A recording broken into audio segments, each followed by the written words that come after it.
5 дена е рокот во кој општина Сарај ќе мора да постапи откако ќе го добие барањето на Државниот инспекторат за градежништво и урбанизам да излезе на терен во кањонот Матка и да достави извештај за статусот на поставените платформи.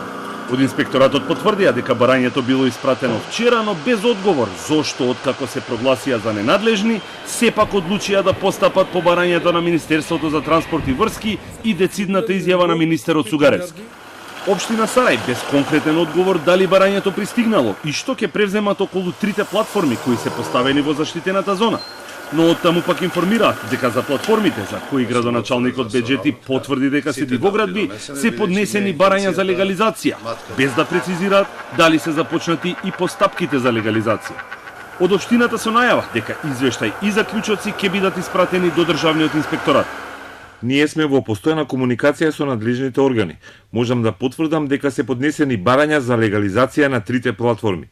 Јас стојам на ставот дека ќе се обидам да најдам правно решение со кое пред се ќе се зачува природата на Матка, а објектите да се водат како урбана опрема за да се спречи евентуална злоупотреба. Градоначалникот Беџети апелираше до медиумите да известуваат внимателно за да не се наштети на угледот и природата на кањонот Матка. За сега остануваат две опции: платформите да останат и да се легализираат или пак да се одземат ингеренциите на општина Сарај. Тоа ќе зависи од извештајот кој ќе биде доставен до Државниот инспекторат. Доколку во него е наведено дека е во тек постапка за легализација, инспекторатот законски не може да превземе ништо додека трае постапката.